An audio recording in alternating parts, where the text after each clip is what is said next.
Hola, hola, ¿qué tal? Muy buenos días para todos, para todas. Bienvenidos. Aquí estamos con la primera edición de MBD Noticias. 3 grados la temperatura a esta hora en Montevideo. Está muy fría de la mañana. Vamos a repasar ya de arranque el pronóstico del tiempo que dice el INUMET, el Instituto Uruguayo de Meteorología, para hoy y los próximos días. Y ya vemos allí que para hoy tenía prevista una mínima de 9 grados. Hace un poquito más de frío a esta hora.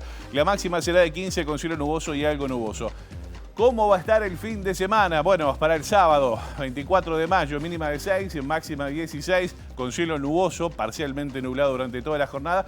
Y el domingo el sol hace una fuercita. Para salir allí, 5 grados la mínima, 17 la temperatura máxima, dice el Instituto Uruguayo de Meteorología. Vamos a contarles algunos de los temas que tenemos para compartir con ustedes hasta la hora 9 aquí en la pantalla de TV Ciudad. Y comenzamos diciéndoles que el ministro de Relaciones Exteriores, Mario Lubetkin, dijo que el gobierno espera que Israel dé explicaciones después de que las fuerzas de aquel país dispararan contra una delegación diplomática en la Cisjordania ocupada. Esto hizo además un llamado para evitar otro desgraciadísimo incidente. En un rato nos metemos con ese asunto.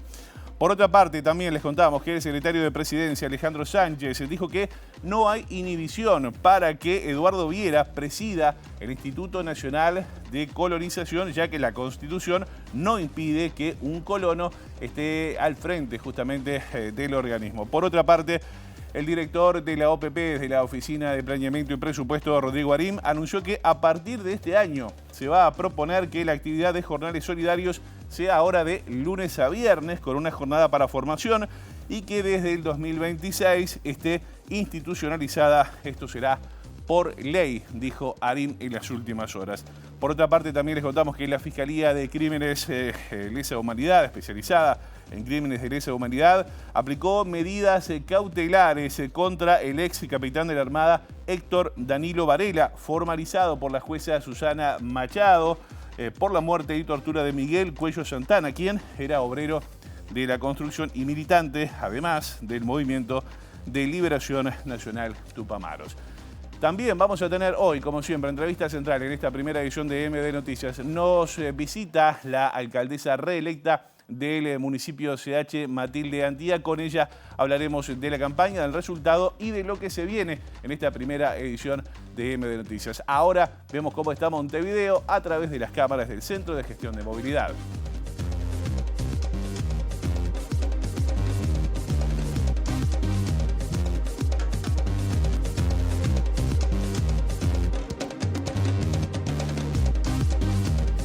Ahí lo ven, @IMTránsito, @MB Transporte, las cuentas de la Intendencia de Montevideo en materia de tránsito que informan en tiempo real lo que ocurre en la capital. Les contamos nosotros algunos aportes que nos hace el CGM hasta ahora. Galicia, entre Barrio Zamorín y Ejido, estará cortado hasta las 5 de la tarde por tareas de saneamiento. Esto además se va a extender hasta el 5 de junio. Gronardo, entre Osvaldo Cruz y Manuel Calleros, cerrado hasta el 30 de julio por repavimentación. También General Leandro Gómez, entre Ruta 8 y Camino 7 Cerros, hasta el 30 de mayo, también será cortado por repavimentación. Y Riachuelo, entre Parvadomus y Tabaré, estará cortado de las 2 de la tarde hasta las 4 por tareas de carga y descarga en la zona, y esto será hasta la tarde de esta jornada. Vamos a comenzar el desarrollo de la información con un tema que surgió en las últimas horas y tiene que ver con la salud. Concretamente, la cartera de Salud Pública informó acerca del fallecimiento de un niño bajo sospecha de infección por meningococo. Mediante un comunicado, la cartera indicó que se tomaron de inmediato las medidas previstas en los protocolos correspondientes. Si bien aún no se cuenta con un resultado del cultivo que confirme este diagnóstico, por tratarse de un cuadro compatible, se actuó como si el caso estuviera confirmado en resguardo de la salud de la comunidad. Algunas de las acciones realizadas incluyeron la identificación de contactos cercanos, la administración de quimioprofilaxis a convivientes y también a personas que hayan compartido un ambiente cerrado por al menos 4 horas dentro de los últimos 7 días, y también vigilancia activa de los contactos identificados, dijo la cartera de salud en las últimas horas. Y seguimos en tema porque el diputado José Luis Satjian del Partido Nacional, que fue además subsecretario de la cartera de Salud Pública en el anterior gobierno, dijo estar sorprendido porque la actual administración no tiene previsto vacunar contra el meningococo. Aseguró que si bien la Comisión Nacional Asesora de Vacunaciones debería incorporarse la inoculación contra la meningitis en el esquema de vacunación a partir de este año. A partir del año pasado es que los científicos, los técnicos de distintas áreas de la UDELAR, de las distintas cátedras de pediatría, de la Sociedad Uruguaya de Pediatría y otros técnicos referidos en el tema, asesoran al Ministerio de Salud Pública que a partir de este año debe incorporar la vacuna contra la meningitis, contra el meningococo. Y es así que en nuestro periodo de gobierno adelantamos esas negociaciones, esas coordinaciones con los laboratorios, porque estaba establecido que este año había que vacunar a los menores, como así lo determinó la comisión asesora. Y en la etapa de transición le dejamos a las nuevas autoridades esas coordinaciones y esas conversaciones con los laboratorios hasta donde nosotros habíamos llegado, que entendíamos que era muy avanzado, pero no estaba confirmado porque correspondía a las nuevas autoridades, ya que es materia de este año de vacunación. Nos sorprendió el argumento para actualmente no haber avanzado en esa vacunación, aduciendo un desorden o una situación compleja financiera, cosa que en el Ministerio de Salud Pública negamos rotundamente, ya que entregamos en la transición todos los informes financieros. Básicamente el Ministerio de Salud Pública, el presupuesto era un presupuesto acotado dirigido a la compra de vacunas, que eso todos los años se presupuesta, del año anterior para el año siguiente, y siempre sobraba un poco de plata, había un remanente. Inclusive incorporamos la vacuna del BRS, la vacuna de las embarazadas para el virus incisional respiratorio, se incorporó hace 2 años a raíz de ese remanente que había. Bueno, muy bien, vamos a cambiar de tema ahora. Les contamos otra novedad que surgió ayer a última hora y tiene que ver con que el Tribunal de Apelaciones confirmó la formalización a Guillermo Besossi, intendente de Soriano. Se lo acusa de formar parte de una trama de corrupción en la comuna departamental investigada en primera instancia por la fiscal Estela Alciaturi y que al día de hoy lleva más de 20 personas imputadas por el caso, incluidos algunos integrantes del sindicato municipal. Se indaga el robo de materiales pertenecientes a la Intendencia y una eventual compra de votos con estos insumos.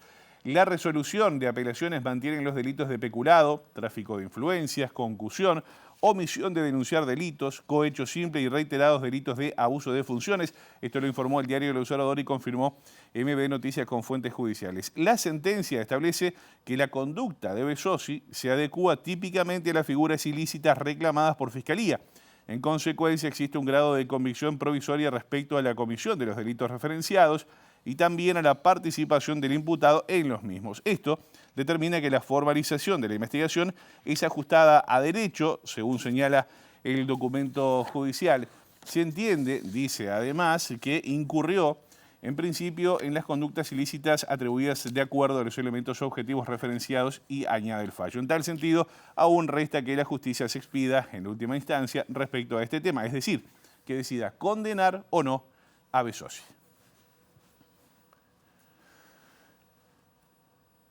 Él de todas maneras dijo que va a gobernar, aunque sea en un escritorio afuera de la Intendencia de Soriano. Vamos a cambiar de tema ahora y otro tema que ha generado polémica justamente tiene que ver con que un nuevo fondo ganadero anunció que no podrá hacer frente a sus accionistas tras haber agotado todas las vías. La firma comunicó que no podrá realizar el pago de los dividendos anticipados. Esto se suma a los del grupo Larrarte, República y Conexión Ganadera. Fue presentada este miércoles la primera denuncia penal contra Portfolio Ganadero, Grupo Fondo Ganadero Pampas, que será investigada por el Departamento de Delitos Financieros del Ministerio del Interior. La misma fue presentada por el abogado Santiago Alonso, representando a un inversor que depositó $36.000 en acciones y no pudo cobrar la rentabilidad que le daban desde noviembre, según informó el Observador. También el abogado Nicolás Giso, quien ya tiene otros damnificados por bonos ganaderos, tomó algunos casos y prepara nuevas denuncias. El director de Portfolio y accionista es Alejandro Berruti, junto a su esposa María José Argenti, quien también posee acciones y en otras sociedades vinculadas al fondo. Estos inversores vienen intentando sacar el dinero desde febrero y no pararon de evitarlos.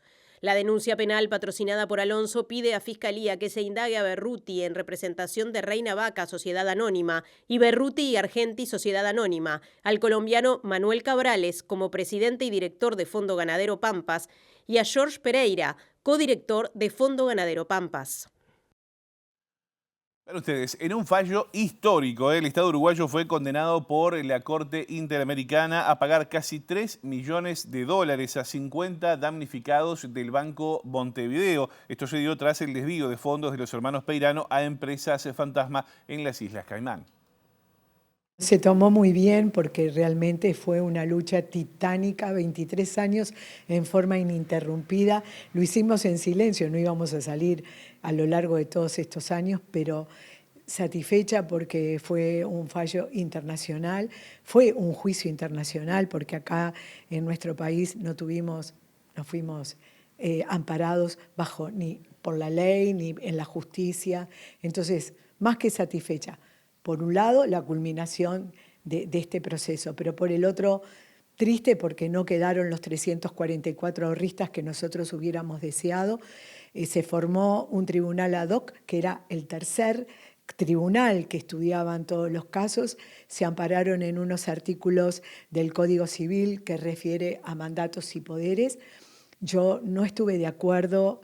Hice las observaciones correspondientes ante la Corte, porque todo hay que dirigirlo a la Corte comunica al Estado, y bueno, me contestaron que ya estaba finalizado el caso, que se debía archivar y que se debía pagar en 4 a 6 semanas, teníamos que enviar toda la documentación de los ahorristas que habían sido aceptados, y ya no hay más nada que hacer. Yo lo lamento horrible porque hoy recibí múltiples llamados de muchísimos ahorristas. Quería saber si estaban incluidos. Claro, pero algo a tener en cuenta, todos los ahorristas que me llamaron son personas que tienen más de 85 años.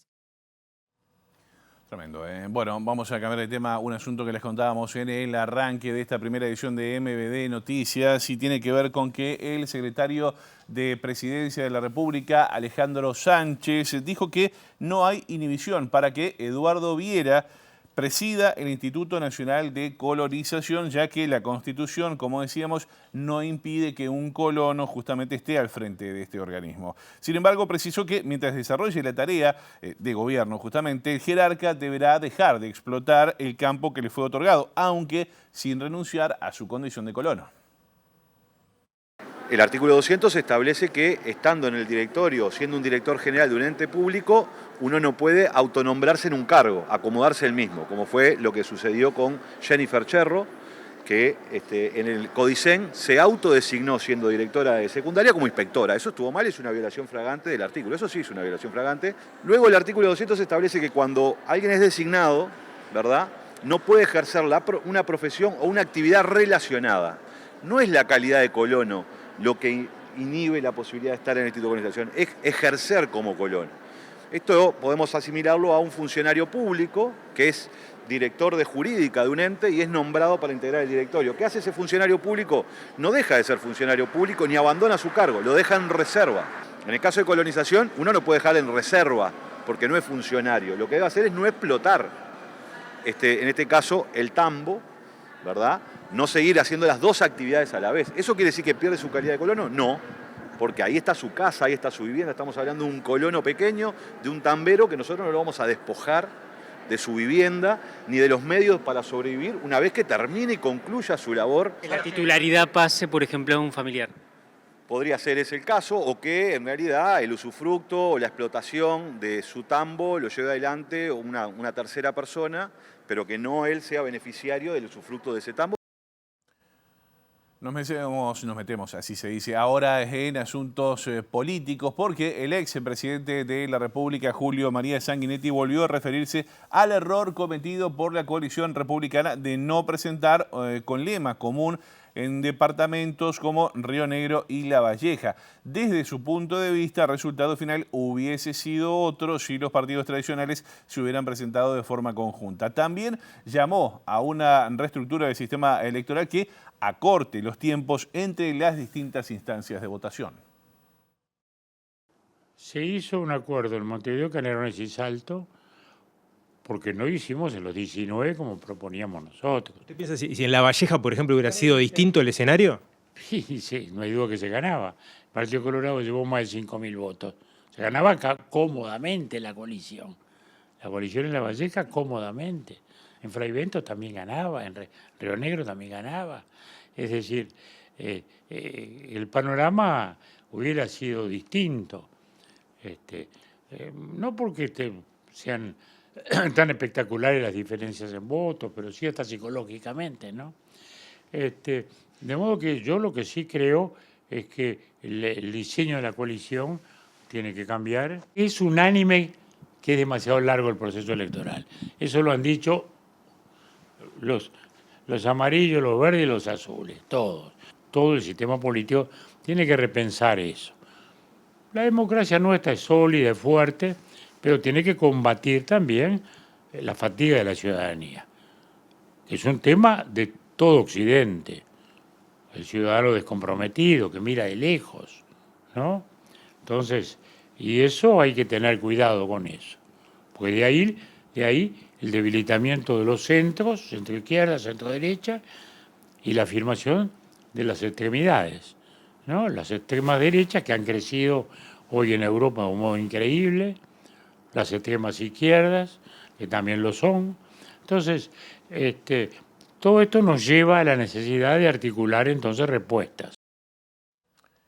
El diputado del Frente Amplio por La Valleja, Javier Umpierre, se manifestó preocupación por la denuncia pública que realizó un dirigente nacionalista. Estamos hablando de Miguel Azurica, presidente de la Junta Electoral de ese departamento, quien manifestó haber recibido presiones para que cometiera fraude durante el escrutinio departamental. Además, Umpierre emitió un comunicado respaldado por el Frente Amplio donde reafirma su compromiso con la defensa de la democracia, la transparencia y el respeto por las instituciones.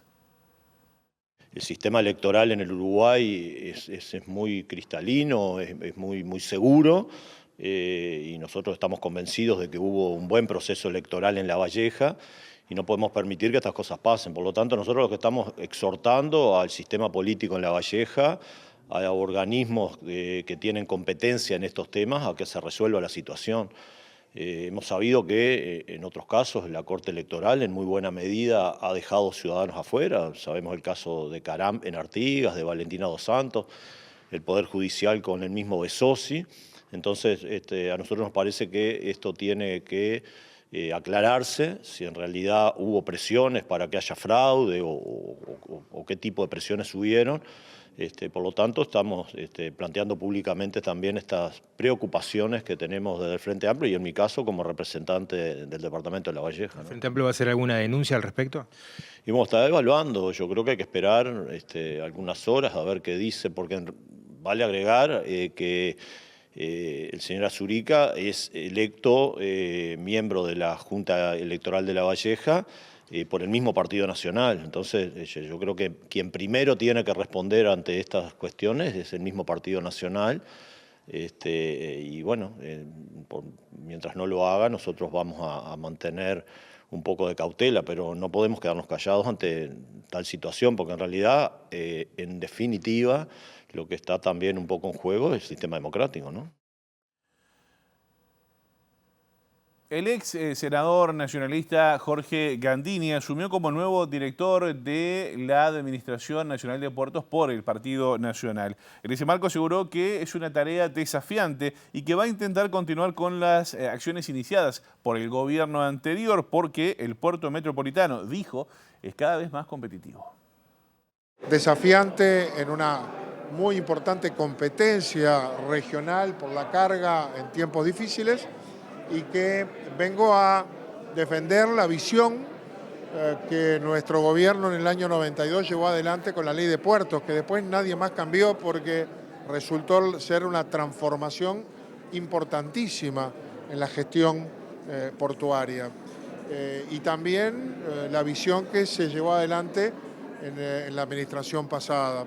Pero más allá de eso, mi tarea de contralor, que es natural, está también comprometida en la tarea de administración y gestión. Soy un director más y vengo a hacerlo con todo el compromiso. Creo que hay un camino de crecimiento, porque el puerto compite con otros puertos, compite con Argentina y con Brasil por no solo la carga de exportación e importación, sino aquella que pasa por nuestro país, como la que viene del norte de Paraguay y Brasil, como la del tránsito. Y ahí tenemos que ser más eficientes, con mejores tarifas y mejores servicios. Vamos a cambiar de tema ahora. Les contamos, como lo decíamos en nuestros titulares, que este año se va a reeditar el programa Jornales Solidarios, pero va a tener algunos cambios. Por ejemplo, esto lo confirmaba el director de la Oficina de Planeamiento y Presupuesto, Rodrigo Arim, tras ser recibido por el Congreso de Intendentes. Se va a proponer que en 2025 la actividad se realice de lunes a viernes y se dedique una jornada para la formación. Y a partir del año que viene, 2026, esto se va a incorporar al presupuesto nacional. El director de la Oficina de Planeamiento y Presupuesto dijo que el programa pasará a llamarse Uruguay Impulsa y combinará una política activa de empleo con formación. Para 2025 se definió que el monto será similar a los años anteriores, pero aumentará los jornales, aunque no está definida la cantidad. Tanto los jornales solidarios en la edición 2025 como Uruguay Impulsa se llevará adelante en todos los departamentos del país y estará a cargo de la OPP y el Congreso de Intendentes. La primera resolución propuesta que ha hecho el Poder Ejecutivo al Congreso de Intendentes es tener un nuevo programa, Uruguay Impulsa, va a ser el nombre que vamos a intentar utilizar, que apoyándose en los aprendizajes del programa de jornales solidarios, avance un pasito más. ¿Cuál es ese paso adicional? Es institucionalizar una política que implique que una coordinación fuerte desde el Poder Ejecutivo con los gobiernos departamentales para instaurar un programa de empleo protegido con jornales que son pagados a partir de actividades que las intendencias definen como prioritarias para su departamento, para ciudadanos y ciudadanas que tienen dificultades de acceder al mercado de trabajo a partir de otros mecanismos más formales, pero que combina también, por ejemplo, la formación, que no estaba previsto hasta ahora en las ediciones previas, acá también con un acuerdo importante con otras instituciones de las políticas públicas en general. Entonces, formación más experiencia laboral, con foco también en algunos grupos poblacionales que las propias intendencias podrán definir que son prioritarios sus departamentos, y con un horizonte doble. Este año, 2025, asegurarnos que exista este programa, que no tenía financiamiento específico, que no había un marco legal para poder hacerlo cuando recibimos el gobierno, y a partir del año 2026, y posiblemente a partir de lo que va a ser el presupuesto quinquenal, incorporarlo como una herramienta importante dentro de los programas de activos de empleo que tiene el país y que vamos a gestionar en este caso junto con el Congreso de Intendentes.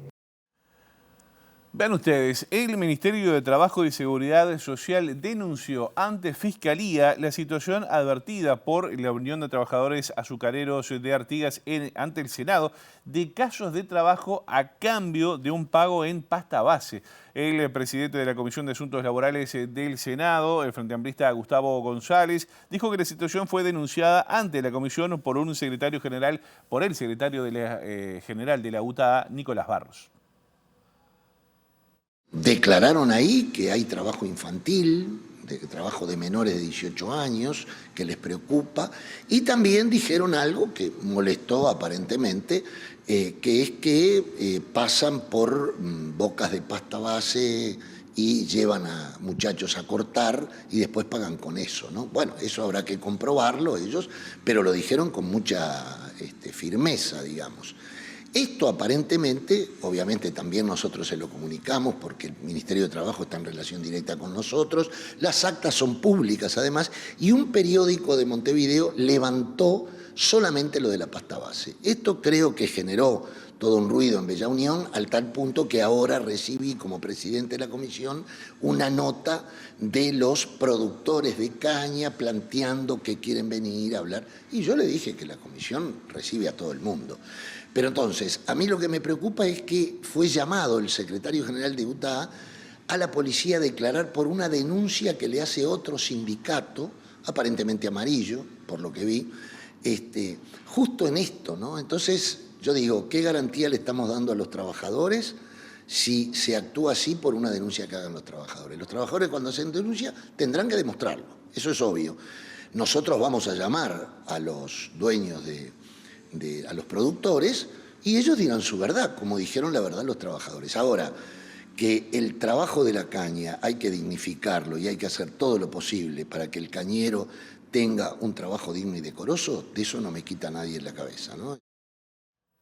Veremos qué pasa con este asunto. Vamos a cambiar de tema y un tema que justamente, valga la redundancia, mencionamos en el arranque de esta primera edición. La Fiscalía Especializada en Crímenes de Lesa Humanidad pidió la imposición de medidas cautelares contra Héctor Danilo Varela, ex capitán de la Armada, formalizado por la jueza Susana Machado por la muerte y tortura de Miguel Cuello Santana, quien era obrero de la construcción y además militante del MLN. El fiscal Ricardo Percivale invocó el artículo 226 del Código del Proceso Penal que refiere al peligro de fuga.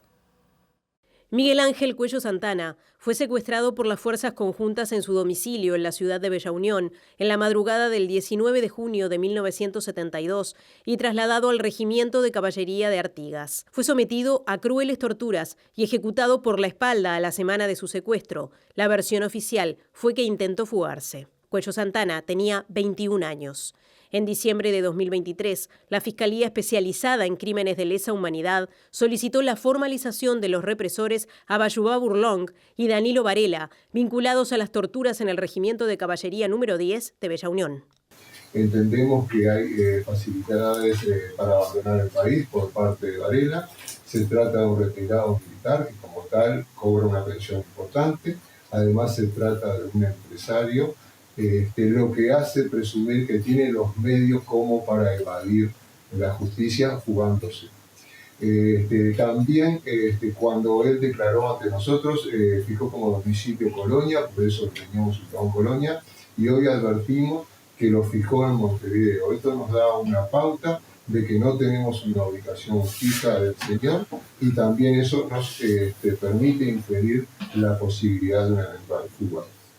Además de todo, porque está alrededor de 500 kilómetros, 600 kilómetros de la sede. Y en lo que refiere a las circunstancias naturales o gravedad del delito, que es el otro ítem previsto en el artículo 226, está claro, como dije antes, y volvemos a repetir, que estamos hablando de más de 60 privaciones de libertad, incluso contra jóvenes menores de edad, e incluso tenemos el testimonio de una víctima que denunció un abuso sexual y otra menor de 14 años que también tenemos conocimiento que existió abuso sexual. Lamentablemente ella no está viva para declararlo, pero seguramente otros testigos, víctimas y testigos, podrán acreditar lo que estamos diciendo en este momento. Momento de entrevista central en la primera edición de MBD Noticias. Como decíamos antes de la pausa, ya está con nosotros la alcaldesa reelecta del municipio CH, Matilde Antía. ¿Cómo le va? Buen día, bienvenida. Buen día para ti también, José. Un placer que esté con nosotros. La última vez que estuvimos acá hablando los dos justamente en esta primera edición, le dije, esta no va a ser la última vez que nos veamos. Dicho y hecho, cumplimos los dos. Cumplimos los dos. Ahí está. Suerte. Bueno, alcaldesa reelecta, ¿cómo tomó esa responsabilidad? Muy feliz y agradecida con toda la gente que nos votó, que confió en mí, que confió en el equipo, que confió en alguien joven, en una renovación. La verdad, muy feliz. ¿Qué significa este apoyo, esta renovación? Y bueno, para mí significa algo, obviamente es un espaldarazo a la gestión, ¿no? Y a nivel personal significa algo tremendo, porque yo vengo de 4 años de estar en el CH, que obviamente esos votos que nos llevó para ahí no eran míos, eran de Andrés Abt. Y por toda la situación que sea, que Andrés fallece, todo, yo asumo con 22 años y la verdad yo lo dejé todo por el municipio, ¿viste? Estábamos en todos los detalles, con ideas nuevas, ampliando los servicios para mejorar la calidad de vida de la gente y la verdad que con el equipo dimos todo lo posible y por suerte después hicimos una campaña y la gente nos vivía reconociendo las cosas buenas que habíamos hecho. Y bueno, después lo terminamos de confirmar el domingo con una gran cantidad de votos. Ahí está. Bueno, usted ahora que menciona a Andrés Abt, parece que fue ayer, imagino que en la interna del Partido Nacional se debe comentar algo similar. ¿Qué le dejó Abt allí en su impronta y demás? Más allá de que se reconoce su trabajo. Y nos dejó un montón, porque era un compañero nuestro del partido. Nosotros hicimos toda una campaña juntos. Andrés era un tipo muy cercano y sobre todo muy alegre. Mismo te podía retar con una sonrisa oreja a oreja y como que te lo hacía sutil, ¿viste? Claro. Pero la verdad que la cercanía que él tenía con la gente es algo que nosotros tratamos de llevar adelante también y creo que lo hemos logrado. No sé si a nivel de Andrés, porque Andrés era como algo... la gente le reconocía mucho y le tenía una gran estima, pero aprendimos mucho de eso y entendimos de que la única forma en donde podíamos gobernar o cómo podíamos gobernar el CH de una buena manera era teniendo la cercanía con esa gente. Así que nada, seguimos con ese camino, hicimos el CH Móvil, que era mi oficina en la feria, todas las semanas elegíamos una feria, íbamos con un puestito del CH a recibir reclamos, solicitudes, sugerencias, y estuvimos siempre, cada vez que alguien levantaba el teléfono y nos pedía una reunión, nosotros íbamos y nos juntábamos, o sea... Estar en territorio, que es lo que tienen que hacer los gobernantes, ¿no? Por lo menos en este tercer nivel de gobierno que es más cercano. Bueno, yo creo que en todos los niveles deberían de estar en la calle. Sería ideal. Pero sería lo ideal. Eso sería lo ideal, pero bueno. Sería lo ideal. Pero en este caso, obviamente, el alcalde está básicamente obligado a estar entre lo que piensa la gente, porque si no, no tenés ese, digamos, la temperatura del barrio, no tenés qué piensa la gente, qué necesita, y vos para gobernar necesitas saberlo. Así tus políticas públicas son efectivas y generás todo esto de comunidad, ¿no? Nosotros, remodelamos 24 plazas. Íbamos y le mostrábamos el plano a la gente antes de hacerla. ¿Te gusta? ¿Querés papeleras? ¿No querés papeleras? ¿Querés un arco de fútbol o un aro de básquetbol? ¿Puso papelera? Sí, claro. Sí. Obvio. ¿En cuáles? En todos los espacios públicos que nosotros entendíamos que eran necesarias, están espacios públicos de competencia municipal. Los que dependen de la intendencia, ahí hay algunas que son para perros, sí. Pero no son papeleras normales, digamos. Pero nosotros tenemos hoy en día más de 100 papeleras instaladas. Ahí está. La de los perros la tengo clara, esta pintada de negro con patitas blancas. Sí, con patitas blancas. Ahí blancas. está, perfecto. Ya vamos a hablar de la gestión y demás, pero la campaña fue muy particular.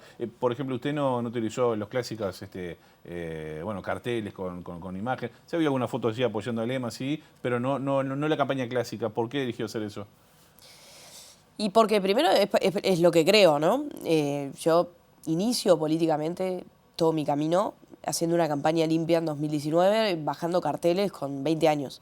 Y contagiamos a todo el partido con el grupo nuestro a descolgar todos los carteles. De hecho, lo seguimos haciendo hasta el día de hoy. Ayer estuvimos en Positos descolgando carteles, que ni siquiera son nuestros, porque nosotros esta campaña no pusimos. Y la verdad queríamos hacer una campaña más innovadora, ¿viste? Hoy en día todo corre por lo que es el celular, las redes sociales, la publicidad, ser un poco más innovadores y sobre todo con el cara a cara. O sea, nosotros hicimos una campaña hablando con la gente. Sí. No necesitaba tener mi cara en una columna.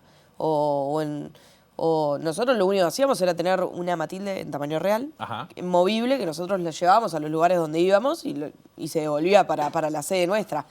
Pero después no decidimos ensuciar la ciudad. O sea, si nosotros estamos prometiendo un municipio limpio, no nos podemos ensuciar del primer momento. Predicar con el ejemplo, de alguna manera. Tal cual, y además es como una vieja política eso, ¿viste? Sí. Y Montevideo es una ciudad preciosa, hay que cuidarla, hay que mantenerla limpia. Por eso hoy, después de las elecciones, salimos a descolgamos carteles de la 609, de la 46 del Frente, de la coalición también, de Vicky Cáceres. Hasta incluso recolectamos alguno que no era ni siquiera de esta campaña, sino de la interna. Entonces, si prometemos una ciudad limpia, hay que actuar con él. Hay algunos carteles que han sobrevivido varias elecciones también. Varias, sí. Como algún que otro legislador también. Pero bueno, esto es un detalle. Esta modalidad que usted aplicó, ¿se la llevan en la interna del Partido Nacional? ¿Esto puede llegar para quedarse? ¿Debería llegar para quedarse? Ojalá que sí. Ojalá que sí. Vos sabés que un día estaba ahí en la calle y le voy a entregar una lista a una persona y me dice, ¿vos sos la que no pone carteles? Solo por eso te voy a votar. Y a raíz de eso me conoció el loco, ¿viste?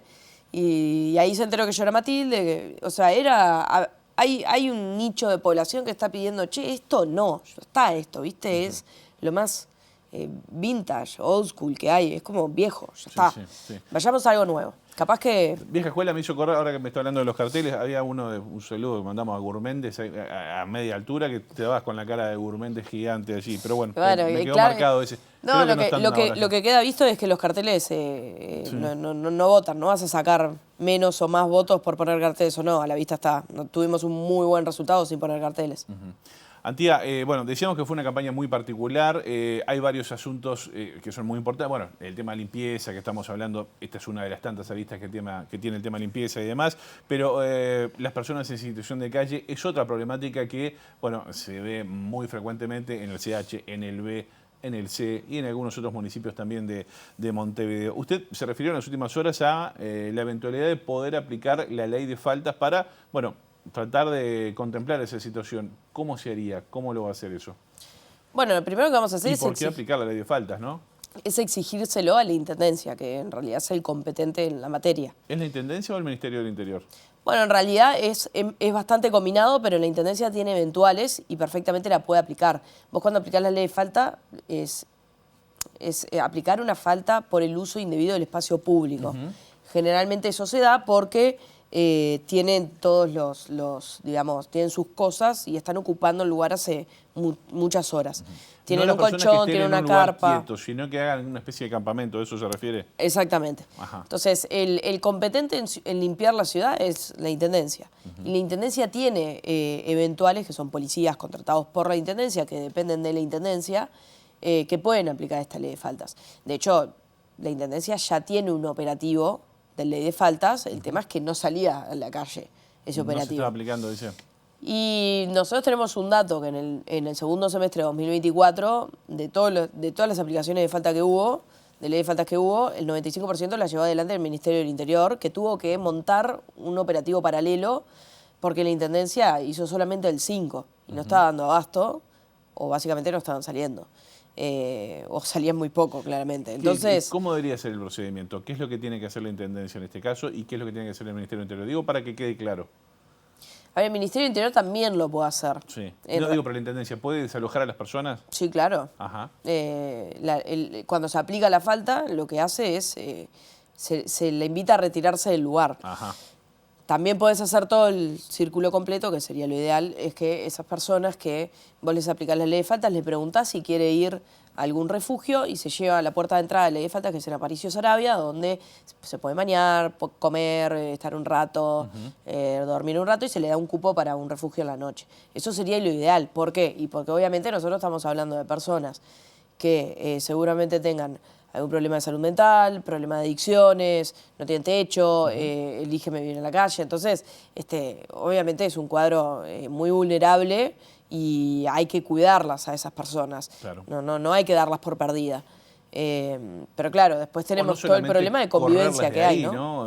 Hay que buscar una solución integral. Por supuesto, y la solución, a ver, no está ni en el municipio ni en la Intendencia, Claro. Eso lo voy a dejar clarísimo.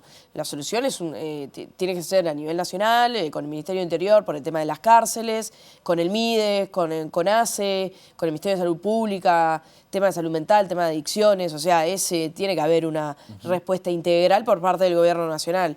Obviamente es un tema difícil que bueno, cada gobierno ha hecho lo posible para poder solucionarlo, pero desde nuestro lado lo que a nosotros nos toca es apelar por una mejor convivencia en los barrios y en este caso exigirle a la Intendencia que cumpla con aplicar la ley de faltas. Matilde, en el caso de que, bueno, ni la Intendencia ni el Ministerio del Interior la puedan aplicar efectivamente como ustedes están pidiendo desde el CH, usted dijo que podía llegar a aplicarla. ¿Cómo haría desde el CH eso? Sí, nosotros siempre tomamos la postura de que si la Intendencia abandona un lugar, nosotros del CH tratar de hacerlo, ¿viste? En este caso, obviamente necesitaría tener algún tipo de conversación con el Ministerio del Interior, si es que nos pueden llegar a prestar policías, Sí. pero si no, de la misma manera que la Intendencia, bueno, contratando eventuales y saldremos a contratar a los policías eventuales para que dependan del municipio y salir a aplicarla a nosotros. ¿Tipo 222, por ejemplo? Así, Sí, por son fuera. policías normales. Ah, Vos lo ok. ves y pueden ser del Ministerio del Interior, pero están identificados, Ajá. son de la Intendencia, son pagos por la Intendencia. Pagos digamos. por la Intendencia, ok. Sí. ¿Pidió alguna reunión ya con autoridades del Ministerio, por ejemplo, en este caso? No, todavía no. Estoy haciendo como una pequeña transición, Sí. no transición en el CH. Más o menos el kiosco ya lo conoce. Y algo así. Sí. Nunca me fui, en realidad. A mí me encanta el CH. Sí. Hoy prácticamente es mi vida. Pero estuve con el alcalde, estamos recorriendo alguna que otra obra y poniéndome al día en qué andan los temas más a largo plazo que habían, que yo sabía que que iban a ser un poquito difíciles, pero apenas asumamos, nosotros vamos a ir a Portón, le vamos a pedir una reunión al intendente. Porque tiene una invitación, ¿sabía? ¿El qué? Mire, le muestro acá, mire, le muestro. Ahí lo va a ver, una invitación que en las últimas horas Víctor Abad, ante sus declaraciones sobre la ley de faltas, es el director de Convivencia y Seguridad Ciudadana, dice que la invita justamente a reunirse para charlar el tema. Así que no sé, acá públicamente, si le acepta la invitación, ya se puede ir gestionando. Sí, bárbaro. No lo conozco a Víctor, pero me junto con él cuando quiera. Es más, yo creo que nos vamos a tener que juntar mucho en estos próximos 5 años, siendo el director de Convivencia. Y yo con Matías Terra lo veía casi toda la semana ya. Teníamos reunión con vecinos de 3-4 horas, hablando con la gente, bien cerquita, así que esperemos que Víctor tome la misma posición. Está bueno. Hablando se entiende la gente. Exactamente. Bueno, digamos que es 12 de julio. Y hay que estar cerca de la gente. Ni hablar, eso es fundamental, me parece perfecto. Para poder solucionar. Digamos que hoy es 12 de julio. Ya volvió. ¿Qué es lo primero que hace? Bueno, lo primero, y agarramos las 120 propuestas concretas que presentamos en esta campaña y las empezamos a ejecutar. Es lo que yo decía en la campaña, no necesito tiempo de adaptación. Claro. Ya estamos adaptados, ya sabemos lo que tenemos que hacer.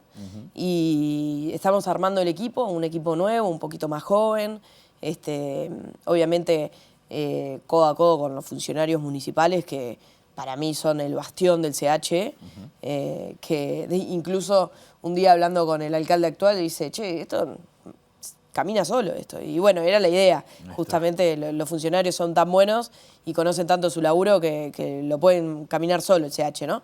Pero vamos a agarrar esas 120 ideas concretas, que si las quieren ver están en mi página web, matildaentidad.uy, y ahí vamos a empezar a ejecutar. Y lo que ya estamos haciendo ahora es armar un diagnóstico del CH para poder presentárselo al próximo al intendente electo. ¿Tiene alguna reunión prevista con la administración Vergara ya? Todavía no, pero obviamente se la vamos a pedir cuando el tiempo llegue. Perfecto. Bueno, Matilda Entidad, alcaldesa reelecta del municipio CH, gracias como siempre por estos minutos. Por favor, un placer. Muchas gracias. Bueno, muy bien, nosotros ahora salimos de los estudios de TV Ciudad, vamos al encuentro del móvil que está a cargo de Abril Mederos, a quien ya saludamos. Abril, ¿qué tal? Buen día, te vemos, te escuchamos. Buen día, Josema, buen día para todos y todas. Sí, estamos en este segundo día del Congreso del PIT-CNT, la edición 52 de este Congreso de la Central de Trabajadores, con una cantidad de delegados que supera los 1.000, 2.000 personas, más de 2.000 personas entre lo que son delegados y suplentes, y uno de estos sindicatos que participa es ADEMU Montevideo, la Asociación de Maestros del Uruguay, la filial de la capital del país, que trae sus propias reivindicaciones, nucleadas también en lo que es la Federación Uruguaya de Magisterio, y para hablar sobre este tema estamos con su secretaria general, Paola López, secretaria general de ADEMU Montevideo. Gracias por estos minutos, López. Bueno, ¿qué es lo que se trae por parte de los sindicatos de la educación en esta oportunidad de este Congreso? ¿Qué se reivindica? Buenos días a todos y todas. Sí, estamos en una instancia fundamental para lo que es el movimiento sindical, Congreso del PIT-CNT, donde justamente nuclea a todos los sindicatos del país, a las distintas ramas, tanto privados como públicos. Nosotros como Federación Uruguaya de Magisterio venimos y participamos en estas instancias donde nos consideramos que es sumamente importante aportar en todo lo que tiene que ver con lo que es la plataforma, con los programas, con la autoconstrucción propia del PIT-CNT y con lo que tiene que ver con el balance y perspectiva, y fundamentalmente con perspectiva cómo nos delineamos estos próximos años en un nuevo gobierno, con cuestiones que se han analizado de las movilizaciones, negociaciones y movimiento que se ha dado en el último quinquenio, con los avances, con los retrocesos que hemos tenido y pensar hacia adelante. Como magisterio y Montevideo como filial dentro de la FUN, participamos en estas instancias trayendo nuestra mirada desde nuestro sector, Venimos con un montón de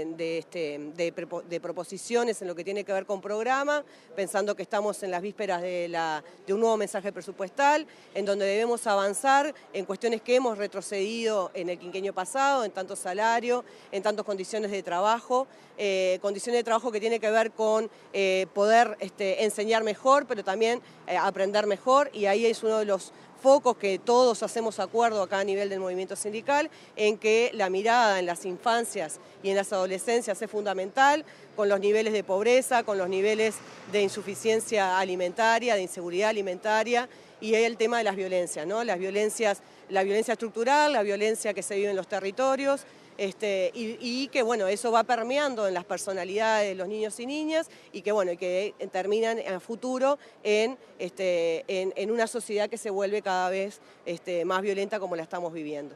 Desde FUM volvemos a plantear, junto al resto de los sindicatos de la educación, que nos nucleamos en CESEU, el tema de la aspiración al 6+1, es un compromiso que estamos planteando que el gobierno lo asuma como tal, en el sentido de que es necesario las condiciones materiales para poder desplegar los proyectos pedagógicos y que, como siempre decimos, sin educación no hay democracia y necesitamos justamente una sociedad más democrática y más justa. En ese sentido, una de las cosas fundamentales de este Congreso también es que se determine su composición en cuanto a mesa representativa y en cuanto a dirección del PICNT, y ahí apilamos también esta idea de las elecciones como forma justamente de ejecutar esta democracia que necesitamos que nuestra máxima organización sindical despliegue de ahí las cuestiones democráticas, que lamentablemente en el último quinquenio han estado bastante vapuleadas, desde lo que tienen que ver las lesiones a las libertades sindicales, las persecuciones sindicales que hemos vivido en todos los ámbitos, no solamente de la educación, sino en otros sectores. Hoy por hoy hay un montón de sindicatos que están en conflicto debido a esto, ¿no? Que no se contemplan los derechos laborales y se castiga la organización sindical como forma de justamente de defender esos derechos. Justamente quería consultarle por otro tema que tiene que ver justo con lo que está diciendo, y es el caso de la Escuela 35 de buceo de Montevideo, en la cual la administración anterior sancionó a 2 docentes por actos que consideró proselitistas de alguna manera. Esta nueva administración entrante levanta esas sanciones a modo de reparación, lo que despierta que el legislador colorado Felipe Schipani citara a las autoridades nuevas del CODICEN a dar estas explicaciones. ¿Cómo están observando desde el sindicato? Podemos quizás repasar brevemente el caso para recordar lo que hicieron estas docentes y dónde está la discusión allí. Bien. Sí, rápido, hace 2 años, cuando iniciábamos el año lectivo, frente al análisis que hacíamos de esta nueva reforma educativa, que en lo que terminó definitiva es una transformación curricular, ahí desde el sindicato analizábamos que justamente no era lo que las escuelas y los jardines estaban necesitando para la resolución de los problemas que a diario acontecen.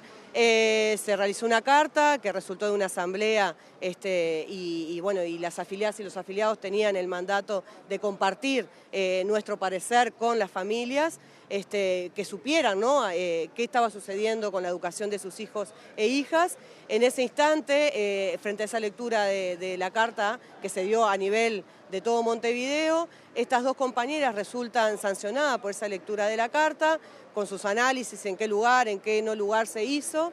La carta iba dirigida a las familias, no interfirió en la jornada escolar, una de las cosas que se tomó como defensa justamente para levantar esta sanción.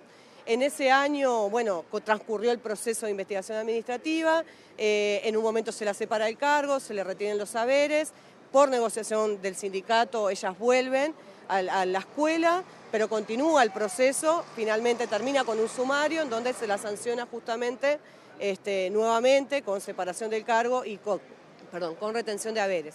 En ese momento nosotros, con defensa de nuestras abogadas y con la negociación sindical que requiere, seguimos el curso de lo que implicaba esto, con la negativa de la Dirección General de ese momento, lo llevamos al CODICEN, también estaba planteado seguirlo en el Tribunal de lo Contencioso Administrativo, y bueno, y todo ese proceso fue muy doloroso para las compañeras, que claramente no habían incurrido en ninguna sanción, en ninguna falta, en este entendido de que fue hacia las familias, no interfiriendo en la jornada escolar. Y además diciendo cuestiones que son de público conocimiento, de caracterización de la transformación educativa. Con estas nuevas autoridades toman el tema, lo analizan y consideran que efectivamente no hubo ni proselitismo, ni violación de la laicidad, ni un ejercicio de no respeto a la neutralidad que tenemos como docentes. Ahora en este momento, con este levantamiento y frente a lo que viene pasando de otros actores políticos, como en este caso de Schipani, sucede que también se han levantado otras sanciones en lo que es secundaria, que también había sido injusto esa sanción. Desde nuestro lugar con las compañeras, que no solo pasó con la 35, pasó con otra escuela 407, nosotros estamos en el proceso de reparación, porque durante este periodo las compañeras no solamente fueron sancionadas en lo que tiene que ver con lo monetario, sino también en su legajo y lo que tiene que ver con su aptitud como docente, en su calificación y demás. Y son todas cuestiones que debemos repararlas porque claramente afectan lo que es como docente, su carrera docente dentro de primaria. Bien, veremos allí entonces qué es lo que contestan las autoridades del CODICEN ante este planteo de dar marcha atrás a esta restitución a las docentes afectadas. Bueno, y le agradecemos a Paula López por estos minutos en el marco de este congreso del PIT-CNT, en el cual se acercan diversas reivindicaciones en torno a lo que es la educación. Volvemos a estudios. Muy bien, Abril, muchas gracias a vos, al equipo y por supuesto a nuestra entrevistada. Nosotros estamos prácticamente en el final y les tengo que decir hasta ahora que hasta acá llegamos con la primera edición de MBD Noticias. Y la información vuelve a nuestra pantalla a la hora 13 y luego a las 18:55, que es la pantalla de TV Ciudad, porque arranca en minutos Ciudad Viva. Que pasen bien.